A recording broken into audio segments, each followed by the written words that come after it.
Assalamualaikum. I am Mirawan from the Department of Anesthesia. Today is my presentation and the topic is thalassemia. सबसे पहले देखते हैं कि जो नेम थैलेसीमिया है वो एक ग्रीक वर्ड थैलेस से ड्राइव किया गया है जिसका मतलब है सी। उसके बाद जो थैलेसीमिया है वो हमारे पास एक जेनेटिक डिसऑर्डर है जो कि म्यूटेशन से काज होता है इन द जीन्स में and it is responsible for the haemoglobin production. Haemoglobin हमारे पास एक प्रोटीन होती है जो हमारे रेड ब्लड सेल्स के अंदर होती है और इसका काम क्या होता है ऑक्सीजन कैरी करना। उसके बाद आ जाते हैं काजेज़ ऑफ थैलेसीमिया। सबसे पहले थैलेसीमिया जो है वो इनहेरिटेड म्यूटेशन से काज होता है जीन्स में जो कि हीमोग्लोबिन की प्रोडक्शन को कंट्रोल करता है। सेकंड इसमें आ जाता है जेनेटिक म्यूटेशंस इन अल्फ़ा ग्लोबिन और बीटा ग्लोबिन जीन्स। थैलेसीमिया जो होता है वो म्यूटेशन से काज होता है अल्फ़ा और बीटा ग्लोबिन जीन्स में और ये इंपॉर्टेंट होता है हीमोग्लोबिन की प्रोडक्शन के लिए।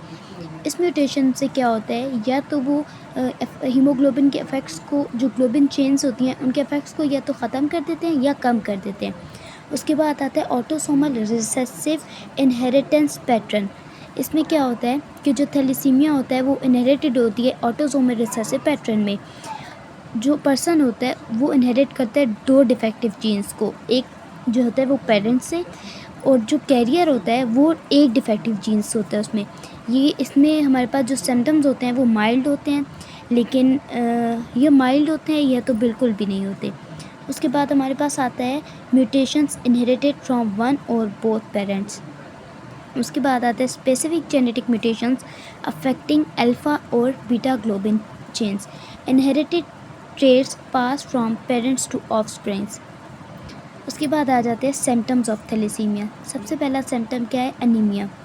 अनीमिया में हमारे पास क्या होता है कि किसी भी पेशेंट को थैलेसीमिया होगा तो उसमें ब्लड की कमी होगी तो वो अनीमिया होगा। अब अनीमिया से क्या होगा कि जो पेशेंट्स हैं उनको थकावट महसूस होगी, कमज़ोरी होगी और उनका जो कलर होगा वो पेल होने लग जाएगा।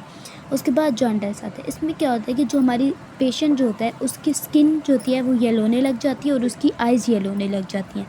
उसके बाद बोन डिफॉर्मिटीज़ होंगी, ग्रोथ एंड डेवलपमेंट इश्यूज़ होंगे, fatigue and shortness of breath होगी, डार्क यूरिन होगा, स्प्लीन लार्ज हो जाएगा, बोन पेन्स होंगे या फ्रैक्चर्स होंगे और हार्ट प्रॉब्लम्स होंगी और हार्ट प्रॉब्लम जो होते हैं वो सीवियर केसेस में होते हैं। उसके बाद हमारे पास आता है टाइप्स ऑफ थैलेसीमिया। थैलेसीमिया के हमारे पास दो टाइप्स होती हैं। एक अल्फ़ा थैलेसीमिया होती है। इसमें क्या होता है कि जो हमारे इनफ अमाउंट में अल्फ़ा ग्लोबिन चेन नहीं बन रही होती, ठीक है। और इसमें हमारे पास एक या एक से ज़्यादा जब ग्लोबिन चेन्स में म्यूटेशंस होती हैं तो ये अल्फ़ा थैलेसीमिया करता है और इसकी सिवियरिटी रेंजेस जो होते हैं वो माइल्ड टू सीवियर होते हैं और ये अल्फ़ा थैलेसीमिया माइनर भी होता है, अल्फ़ा थैलेसीमिया मेजर भी होता है। जो माइनर होता है वो ट्रेट होता है और इसमें माइल्ड एनीमिया होता है। जो मेजर होता है उसमें हमारे पास सीवियर एनीमिया होता है। उसके बाद हमारे पास आता है बीटा थैलेसीमिया। बीटा थैलेसीमिया में क्या होता है जब हमारी बॉडी इनफ अमाउंट में बीटा ग्लोबिन नहीं बना रही होती तो बीटा थैलेसीमिया होता है, ठीक है। और ये एक प्रोटीन होती है जो कि ज़रूरत होती है हीमोग्लोबिन को बनाने के लिए और इसका काम क्या होता है कि ऑक्सीजन को रेड ब्लड सेल्स तक लेके जाना। बीटा थैलेसीमिया जो होता है उसमें एक या दो बीटा ग्लोबिन जीन्स में म्यूटेशंस होती है और इसकी सिवियरिटी रेंजेस होती हैं माइल्ड टू सीवियर। और इसमें बीटा थैलेसीमिया माइनर होता है, इंटरमीडिया होता है एंड मेजर होता है। जो माइनर होता है उसमें माइल्ड अनीमिया होता है, इंटरमीडिया में मॉडरेट अनीमिया होता है और जो मेजर होता है उसमें सेवियर एनीमिया होता है और इसमें रेगुलरली ब्लड ट्रांसफ्यूजन होती है, मतलब कि जो पेशेंट होता है उसको रेगुलरली ब्लड ट्रांसफ्यूजन किया जाता है। उसके बाद हमारे पास आता है डायग्नोस कि थैलेसीमिया को हम डायग्नोस कैसे करेंगे। सबसे पहले हमारे पास आ जाता है कि medical history and physical examination, मतलब कि उसकी जो हिस्ट्री होगी ना वो चेक करनी होती है कि आया कि इसकी फैमिली है। ये मेडिकल हिस्ट्री इसलिए देखी जाती है कि उनकी फैमिली में ये किसी को था, ये चीज़ चेक की जाती है। सेकेंड चीज़ हमारे पास आती है कि ब्लड टेस्ट। ब्लड टेस्ट इसलिए किया जाता है ताकि जो हमारे पास हीमोग्लोबिन लेवल होता है उसको मेजर कर सके, रेड ब्लड सेल्स काउंट को उनको काउंट करें एंड अदर पैरामीटर्स उनको बाकी जैसे प्लेटलेट्स होते हैं इन चीज़ों को मेजर करने के लिए ब्लड टेस्ट किया जाता है। उसके बाद हीमोग्लोबिन आ जाता है। हीमोग्लोबिन में क्या होता है कि जो डिफरेंट चीज़ें होती हैं उनको सेपरेट कर देती है, जैसे कि कुछ डिफरेंट टाइप्स की हीमोग्लोबिन होंगे उनको सेपरेट कर देता है। उसके बाद जेनेटिक टेस्टिंग हम लोगों ने, जेनेटिक टेस्टिंग में क्या होता है कि आइडेंटिफाई करते हैं म्यूटेशंस को अल्फ़ा ग्लोबिन में और बीटा ग्लोबिन जीन्स में। नेक्स्ट आता है पेरेंटल टेस्टिंग्स। प्रीनेटल टेस्टिंग्स में हमारे पास क्या होता है कि इसमें क्रोनिक वायरस सैम्पलिंग की जाती है। क्रोनिक वायरस सैम्पलिंग क्या चीज़ होती है, इसमें जो प्लेसेंटल होते हैं ना, उसको टेस्ट किया जाता है फॉर जेनेटिक म्यूटेशंस के लिए। नेक्स्ट आता है हमारे पास बाकी टेस्ट में हमारे पास आयरन स्टडी आता है एंड बोन मैरो बायोप्सी आ जाता है। जो आयरन स्टडी होता है वो उसमें हम लोग आयरन लेवल को मेजर करते हैं। अगर हमारी बॉडी में एक्सेस अमाउंट ऑफ आयरन होगा तो हमारे पास चिलेशन थेरेपी की जाएगी। जो चिलेशन थेरेपी होगी वो हमारे से बॉडी से एक्स्ट्रा अमाउंट में जो हमारे पास आयरन होगा उसको रिमूव कर देगी। सेकंड चीज़ आती है बोन मैरो बायोप्सी, मतलब कि हमारी बोन मैरो बायोप्सी की जाएगी हमारे फंक्शंस और आयरन की स्टोरेज के लिए। नेक्स्ट आता है स्क्रीनिंग। स्क्रीनिंग में हमारे पास दो आ जाते हैं, newborn screening and carrier screening.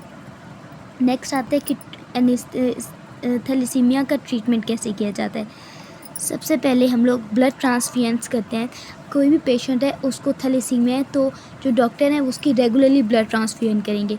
Second, blood transfusion इसलिए की जाती है ताकि उसकी हेल्थ को मेंटेन किया लगे और साथ में उसकी हीमोग्लोबिन लेवल को। सेकंड चीज़ आती है iron chelation therapy. Iron chelation therapy मैंने बताया अभी कि हम लोग की बॉडी में जब एक्सेस अमाउंट में आयरन हो जाता है तो उसको रिमूव करने के लिए ये थेरेपी यूज़ की जाती है।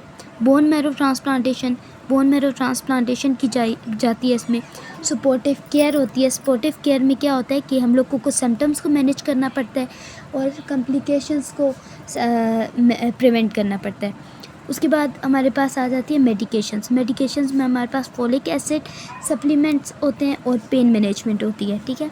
उसके बाद हमारे पास आ जाता है जीन थेरेपी जो है वो इमर्ज ट्रीटमेंट्स को करती है और उनका एम क्या होता है कि जितने भी जेनेटिक डिफेक्ट्स हैं उनको करेक्ट करें। उसके बाद मॉनिटरिंग, मतलब कि उस पेशेंट की रेगुलरली उसका चेकअप करना पड़ता है और उसके ब्लड टेस्ट को और इन सारे ट्रीटमेंट्स की जो स्केड्यूल होता है उनको एडजस्ट करना होता है। उसके बाद कॉम्प्लिकेशंस क्या होती हैं। जब किसी पेशेंट को थैलेसीमिया होता है तो उसमें ब्लड लेवल कम हो जाता है जिसकी वजह से उसको अनीमिया हो जाता है। और अनीमिया जब किसी पेशेंट को होता है तो उस पेशेंट को फटीग, वीकनेस और शॉर्टनेस ऑफ ब्रीथ होती है। आयरन ओवरलोड होता है, मतलब कि उसकी बॉडी में जो आयरन की अमाउंट होती है वो एक्सेस हो जाती है। एक्सेसिव होगी तो उससे हमारी जो ऑर्गन्स होंगे वो डैमेज हो जाएंगे और जो हार्ट प्रॉब्लम होंगी वो भी आयरन की ओवरलोड होने की वजह से होंगे।